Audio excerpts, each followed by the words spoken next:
नमस्कार शेतकरी मित्रांनो, आपल्या सर्वांचं बायोड्रीम यूट्यूब चॅनेलवरती सर्वांचं मी स्वागत करतो. आज आपण सोनगाव माऊली तालुका सातारा, जिल्हा सातारा या ठिकाणी आपण ऊसाच्या प्लॉटवरती आलेलो आहे. तसा हा आपण हा ऊसाचा 8632 प्लॉट आहे. हा ऊसाचा प्लॉट आपण ऊसाचा प्लॉटचा व्हिडिओ आपण पहिला एक बनवला होता, जे तुम्हाला स्क्रीनवरती तुम्हाला दिसेल लिंक. आणि आज आपण हा दुसरा व्हिडिओ बनवतोय. तर खूप अप्रतिम असा सुंदर असा ऊसाचा हा प्लॉट आलेला आहे. तर माझ्याबरोबर इथले प्रगतशील शेतकरी जे रसाळ साहेब आहेत, तर त्यांच्याकडून आपण त्यांच्यावर आपण आज जरा थोडी चर्चा करणार आहे. आणि ह्या ऊसाला जर बघितलं आज, तर आज किती महिने झालेच तरी रसाळ साहेब? 18 जानेवारीला 8 महिने झाले. 18 जानेवारीला 8 8 महिने झाले. 18 जानेवारीला 8 महिने म्हणजे आता 8.5 महिन्याचा हा ऊसाचा प्लॉट आहे. तर आणि तुम्ही बघू शकता खूप सुंदर असा ऊसाचा प्लॉट आलाय. संख्या वगैरे सगळ्या मेंटेन आहेत. तर हा 25 गुंठ्याचा प्लॉट आहे. 25 गुंठ्याचा प्लॉट आहे. तर रसाळ साहेब, आपण सुरुवातीपासून ज्या पद्धतीने आपण बायोड्रीम ट्रीटमेंटचा वापर केला, तेव्हापासून ऊसामध्ये खूप चांगल्या पद्धतीने ग्रोथ पण झाली. पण त्याच्या अगोदर आपल्या सर्व शेतकरी बांधवांना समजू दे की आपण सुरुवातीला मशागत केल्यापासून आपण कशा पद्धतीनं मशागत केली, कशा पद्धतीनं आपण ह्याचं सेंद्रिय रासायनिकचं व्यवस्थापन केलं, तर थोडंसं आपल्या सर्व शेतकऱ्यांना तुम्ही सांगा. म्हणजे सुरुवातीला आपण मशागत केली.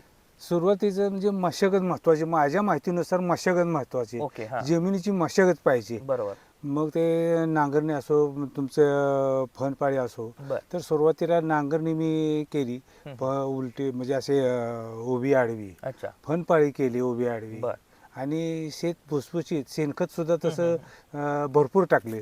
जो गेल्या वर्षी 5 ट्रॉल्या एवढ्याला आणि यंदा 6 ट्रॉल्या, म्हणजे 6 आणि 5 11. शेतकरी मित्रांनो, की सगळ्यात महत्त्वाचं तुम्ही बघू शकता, हा 8.5 महिन्याचा ऊस आहे.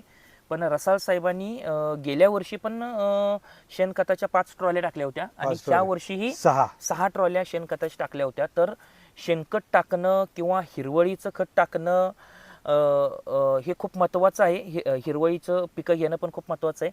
कारण का जर आपण शेणखताचा वापर केला, हिरवळी पिकांचा जर जास्त वापर केला, तर आपल्या जमिनीमधील ऑर्गॅनिक कार्बन खूप चांगल्या पद्धतीने वाढू शकतो, जमिनीची ताकद चांगली वाढवू शकतो. आणि आपण तुम्हाला मी लास्ट टाइम बोललो होतो की जीवामृत पण आपल्याला एकदा इथं बायोड्रीम ॲडव्हान्स जीवामृत आपल्याला बनवायचं आहे. तर ते आपण बनवलंय का अजून? नाही बनवलं नाही. ओके, हां, म्हणजे आता मनुष्यबळ म्हणा किंवा काय प्रॉब्लेम जरा असतात, त्याच्यामुळे तुम्हाला बनवता नाही आलं. पण आपल्याला बनवायचं आहे काही करून. ह्या 15 दिवसात आपण बनवून घेऊ आणि ह्याला बायोड्रीम ॲडव्हान्स जीवामृतची एक आपण काय करू, ड्रिंचिंग करून टाकू. म्हणजे त्याचा अजून आपल्याला काय मिळेल, इथं फायदा भेटेल. तर इथं बघितलं मित्रांनो, तर ऊसाची संख्या वगैरे पण चांगली खूप मेंटेन झालेली आहे. आणि शेणखत वगैरे टाकून आपण सगळं मशागत केली. ऊसाची सरी जर बघितली तर हे आपण 4.5 फुटाची आपण सरी सोडलेली. आणि आपण कांडी लागण केली होती. कांडी लागण. अच्छा, कांडी लागण आपण जी केली होती, ती कांडी लागण आपण 2 डोळ्याची केली होती का 1 डोळ्याची? 2 डोळ्याची केली. 2 डोळ्याची कांडी लागण केली होती. आणि दोन्ही कांडीमधील अंतर आपण किती ठेवलं होतं? मी 2 फूट ठेवलं. अच्छा, म्हणजे 4.5 बाय 2 ठेवलं. हां, म्हणजे 4.5 बाय 2चं केलं होतं. म्हणजे तुम्ही इथं बघू शकता. तर 4.5 फुटाची इथं सरी आहे आणि इथं 2 डोळ्याची कांडी लावली होती आणि इथं 2, म्हणजे साधारण 1 फुटाच, किती फुटाचं? 2 फुटाचं अंतर इथं मध्ये तिने ठेवलं होतं. आणि संख्या पण खूप चांगली इथं मेंटेन झालेली आहे. म्हणजे 4.5 बाय 2 मध्ये तिने ऊसाची लागण आणि कांडी लागण केली होती. आणि पाऊस पण खूप होता. म्हणजे प्रचंड पाऊस होता. मला वाटतं 6 महिने पाऊस होता. 18 मेला आपण लागण केली. 18 मे लागण केली त्याच दिवशी पाऊस. अच्छा, हा, म्हणजे 18 मेला लागण केली आणि त्यानंतर परत मग पाऊस सुरू झाला. त्या पाऊस सुरू झाला. ओके. आणि त्याच्यानंतर कांडी इरडायला पण थोडासा वेळ झाला होता. नंतर बायोड्रीमच्या ट्रीटमेंटचा वापर वगैरे करून खूप चांगल्या पद्धतीनं हा ऊस इथं आलेला आहे. तर इथं बघू शकता. आणि इथं संख्या पण खूप चांगल्या पद्धतीने मेंटेन झालेली. इथं साधारण मला सांगा, आपण कांडी लागण करताना आपण काही खत टाकलं होतं का? कांडी लागण करताना तुमचे बेसळ म्हणजे सिंगल सुपर फॉस्फेटचं आपण ह्या 25 गुंठ्याला 1 पोत आपण इथं सिंगल सुपर फॉस्फेटचं इथं टाकलं होतं. आणि त्याच्यानंतर परत मग आपण एक ड्रिंचिंग करून आणि नंतर आपण बायोड्रीमची किती स्प्रे घेतली याच्यावरती? 2 स्प्रे घेतले. कारण का थोडंसं रसाळ साहेबांचा मॅन पॉवरचा लेबर प्रॉब्लेम असल्यामुळे दोन्हीही फवारणी हे आपण ड्रोनच्याच माध्यमातून ड्रोनच्या ड्रोनच्या माध्यमातून आपण इथं घेतलेलं आहे आणि खूप अप्रतिम असा ऊस म्हणजे फवारणी झाल्यापासून ऊसामध्ये एवढी जबरदस्त ग्रोथ झालेली आहे की आजूबाजूची येणारी लोक आता हा प्लॉट आला म्हणजे थांबतायत, ऊसाचा प्लॉट बघतायत आणि पुढे निघून जात आहेत. बरोबर. म्हणजे अशा सिच्युएशनला प्लॉट आलेला आहे आणि खूप चांगला प्लॉट आहे. इथं संख्या पण तुम्ही इथं बघू शकता. इकडे जर मोजून दाखवा हे बघा, इथं बघू शकता 1 2 3 4 5 6 7 8 म्हणजे एका ठोंबाला इथं 8 फुटवे तुम्हाला म्हणजे दिसत आहे तिथं तुम्हाला. आणि इथं बघू शकता 1 2 3 4 5 6 7 8 9 आणि वॉटरशूट पण निघालेले आहेत. वॉटरशूट पण इथं निघायला लागलेले आहेत. इथं बघू शकता. आता इथं ह्याला 3च इथं दिसत आहे. इथं बघताय तुम्ही 1 2 3 4 5 6 7 म्हणजे 7 फुटवे आहेत. पण आता बऱ्याच लोकांना वाटेल की आता हे 8.5 महिन्याचा ऊस आहे की फुटवे कमी आहेत, पण फुटवे आत्ता बऱ्यापैकी मेंटेन आहेत. 7-8 फुटवे आहेत आणि आता नवीन फुटवे खालून इथं निघायला लागले आहेत. इथं दाखवू शकता तुम्ही, हे बघा इथे बघू शकता. इथे फुटवे निघायला लागलेले आहेत. म्हणजे प्रत्येक ठिकाणी इथं फुटवे नवनवीन इथं निघायला लागलेले आहेत. इथं बघू शकता. तर खूप असा चांगला वॉटरशूट वॉटरशूट इथं निघायला लागलेले आहेत आणि खूप चांगल्या पद्धतीने ऊसाचा हा प्लॉट आलेला आहे. तर साधारण आता किती कांड्यावरती ऊस असेल जरा रसासाहेब मोजून दाखवा आपल्या सर्व शेतकरी बांधवांना. दाखवा, हे दाखवा. 1 2 3 4 5 6 7 8 9 10 11 12 13 14 म्हणजे वाडी कांडी पकडून 14-15 कांड्यावरती आवरेज ऊस आहे. आणि ऊसाची जाडी पण बघू शकता. जाडी कशी वाटते तुम्हाला रसासाहेब? जाडी तशी योग्य म्हणजे एक अपेक्षापेक्षा म्हणजे तसा चांगली जाडी आलेली आहे. चांगली. आणि इथं बघू शकता एकसारखा ऊस आहे. जरा या माझ्या बरोबर तुम्ही, म्हणजे एकसारखा इथं ऊस आहे. इथं सगळीकडे तुम्ही इथं बघू शकता किंवा ह्या इकडे पण बघू शकता तुम्ही की ऊसाची इथं जाडी वगैरे इथं बघू शकता तुम्ही. खूप चांगल्या पद्धतीनं हे बघा. हां म्हणजे इथं पण आणि संख्या जर तुम्ही बघितली तर प्रत्येक ह्याला 1 2 3 4 5 6 7 8 9 10 म्हणजे 8 ते 10 फुटवे प्रत्येक ठोंबाला 8 ते 10 फुटवे इथं आलेले आहेत. आणि नवीन वॉटरशूट पण इथं आपल्याला इथं निघायला लागले आहेत. काही ठिकाणी 2 दिसत आहेत, काही ठिकाणी 3 दिसत आहेत. पण आत्ता जर बघितलं तर आता हा फेब्रुवारी महिना आहे, आज 2 तारीख.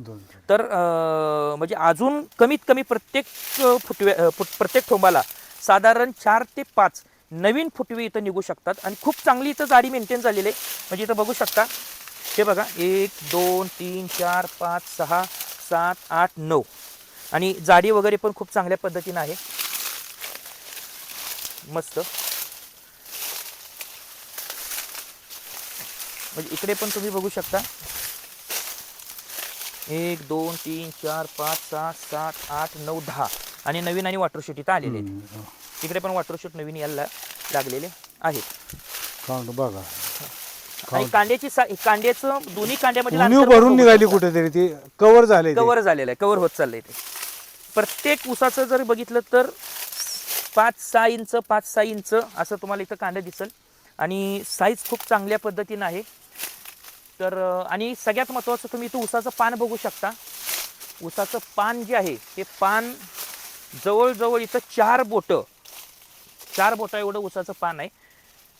ऊसाचं पान मोठं, कारण का सर्व शेतकऱ्यांना माहिती आहे जितकं ऊसाचं पान मोठं होईल तितकं ऊसाची आपल्याला जाडी चांगली मिळू शकते.